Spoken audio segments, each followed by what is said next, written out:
Hey there folks, I'm Bill from Bill's PC, and today I'm going to walk you through all the tips, tricks, and fundamentals of hosting shiny dens in Pokemon Sword and Shield. If you have any questions or need more troubleshooting, feel free to leave a comment below or ask us on the Discord. We should have a link available in the description there, and we'd be happy to hear from you. Alright, let's begin, shall we? First we'll have to talk about some of the steps you should take before beginning.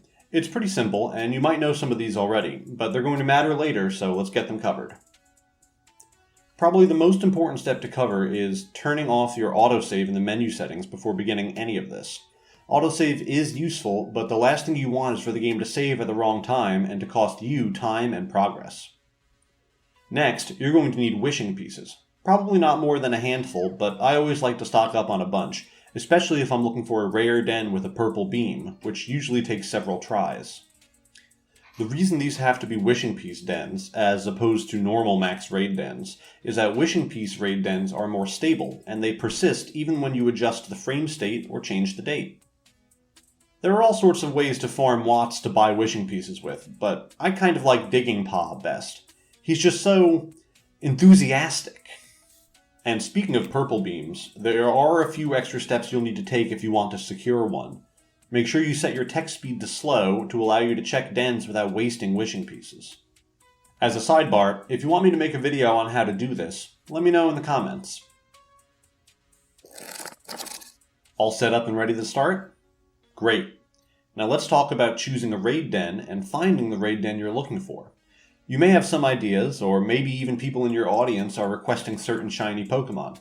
That's no problem, because there are plenty of resources out there to help you find which Pokemon are in which dens. I like to use this Max Raid Den search project on GitHub, link below in the description, because it's really straightforward and it provides a link to Cerebi for the raid den specs, which we will be using shortly. So let's say I wanted to set up a den for Zorua. I'll pop Zorua in the search here, and voila! These dens contain our little Shadow Fox. So, let's click through to the Cerebi page, where we can confirm what other Pokemon are in the den, as well as if it's a normal red beam or a rare purple beam. You'll also note these pictures on the bottom, which are going to be incredibly helpful for finding your den. We can see here that this den is behind the Tower of Darkness on the Isle of Armor. You can tell from the tower, the ground, and the mountainside there, so let's stroll on over to that part of the map and see if we can find it. You might recognize the location from sight, but it's always a good idea to try to line up what you can see in the game with the environment from the den picture on the Cerebi page. Look for similarities between the picture and what you're seeing in the game. Congrats! You've now found the den you're looking for. But how do we make it shiny?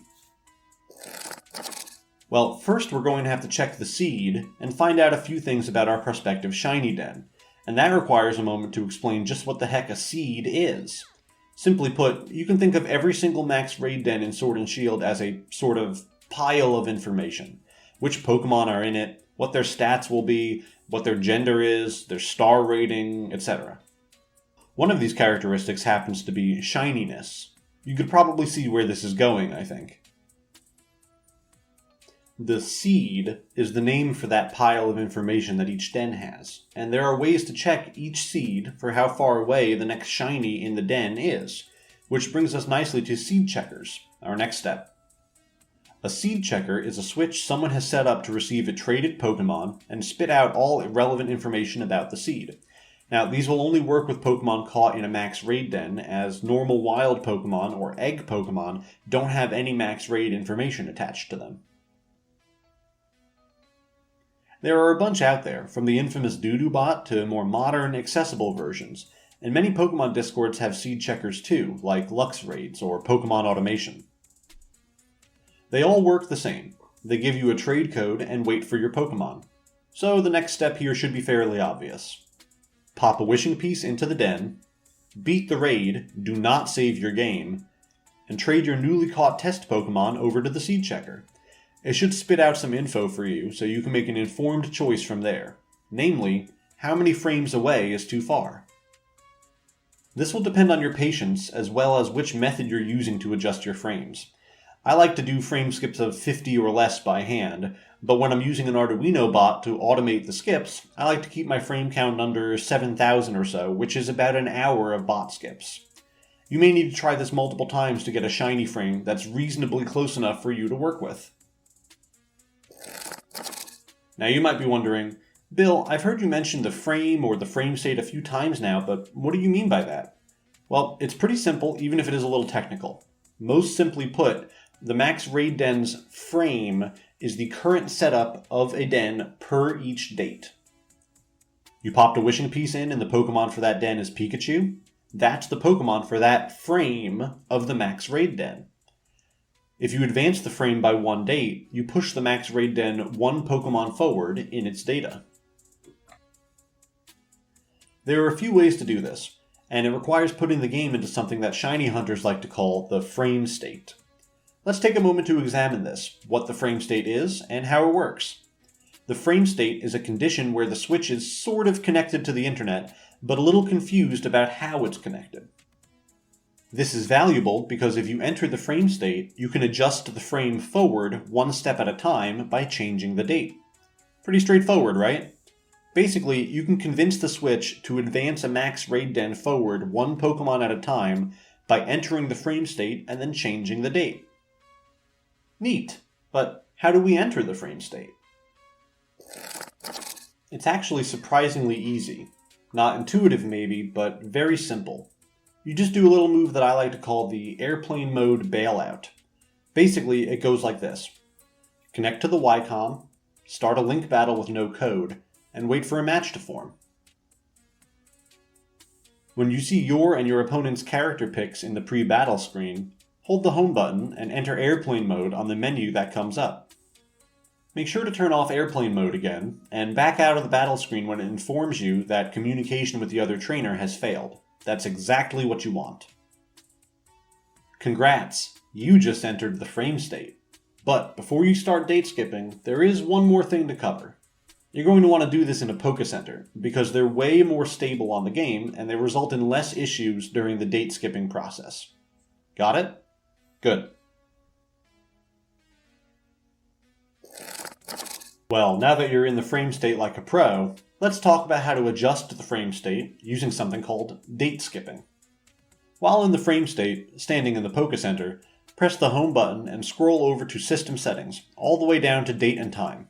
Now, if you're just using an Arduino to automate this part, you would just go over to the Date and Time menu, select the cursor over Date and Time, but don't click it, and pop the switch into the dock and plug the Arduino in. There are a lot of resources about this online, but if you want a B1ll's PC guide to Arduino automation, let us know in the comments and we'll put a tutorial together about how to get one set up. Basically, a bot will just do this much faster than a human, at a rate of around 7,000 skips per hour, but many people do these skips manually too, so we'll let you know how that works as well. Basically, you just change the date, one date skip forward at a time. It can be done by adjusting the month, the date, or the year, but keep in mind, these sort of date skips only skip forward one frame at a time, no matter how many days you skip in one go. For this reason, I like to do skips one day at a time when I'm date skipping by hand. It's easier to keep track of, and I feel like it's a little faster too. So now you have a max raid den, with a shiny a certain number of frame skips away, and now you know how to enter the frame state and adjust the date forward one step at a time. Excellent. We're almost there, but there's still one very important thing to know. Let's say your shiny was 10 frames away. Well, you're going to want to do 7 frame skips and save the game there. Saving the game 3 frames ahead of the shiny serves a very important role. If you do, it keeps the shiny Pokemon random on the spawn table each time you roll it up. Case in point, if you adjust the frame all the way up to the shiny and save the game there, it'll be that same Pokemon every time you load the game up to host the den again.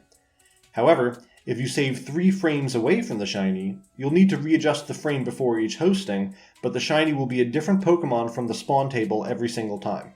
They say variety is the spice of life after all, and your audience will be more happy with the different options for shinies too. So we definitely recommend adjusting the frame to 3 frames before the shiny, and going to the den and saving at that point. From there, you can do the remaining 3 frame skips and check to make sure if it's correctly shiny, and if it is, you can host it from there as many times as you want. I can almost hear you say, if it is? Bill, there's a chance it might not be? And, well, yeah, of course. The automation bots aren't always perfect, and human error is always going to be a risk. So, you save in front of the den, and check first before telling people that you have a shiny den to host. It's always possible that you just might have skipped a frame or two and have to adjust it slightly. And if that's the case, just catch the Pokemon wherever you're saved at and trade it to another seed checker for an updated count on how far away the shiny is.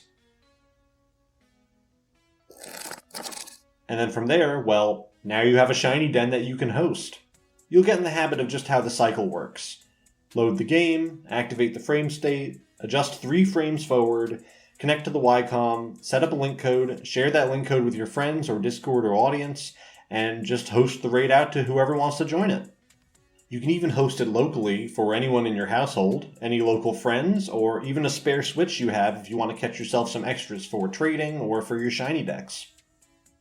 The smoothest way to do this is to close the game as soon as the raid starts, the moment you see your character's shoes. This provides anyone who joined the raid with you the best chances of not experiencing lag when you leave the raid. Once you get the hang of that, just rinse and repeat until satisfied. Last of all, we should cover a few limitations and caveats. First of all, I wouldn't recommend using duplicates of the same Pokemon from the same max raid den on a tournament team. I mean, why would you want 2 of the exact same Pokemon on a tournament team anyway? But I wouldn't recommend it even so, because they'll have the same stat information, and tourney mods and regulators don't always look so kindly on that sort of thing. It might look like a dupe or a clone to them, so just a heads up on that. That said, also be careful not to adjust the date too many times or not enough times. And while there is some urban legend discussion out there around the date switching over at midnight affecting your dens, that's only really an issue if you manually enter the frame state as midnight comes and the date changes over.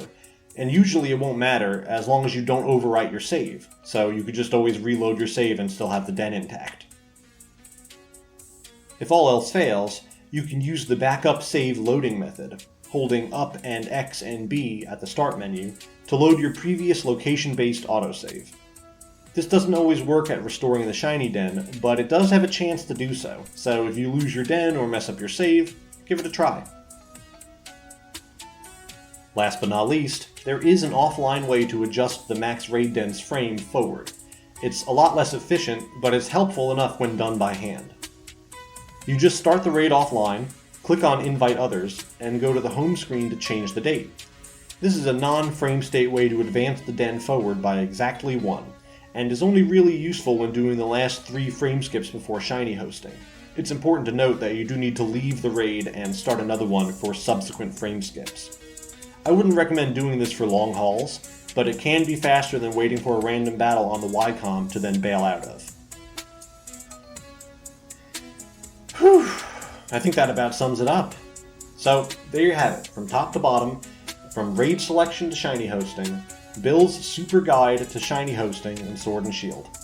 If you have any further questions or need some troubleshooting help, feel free to comment below or reach out to us on our Discord. We'll see you next time, so in the meantime, good luck on your shiny hunting. And if you liked what you saw here, be sure to like and subscribe for some more video game content. We'll see you next time, folks.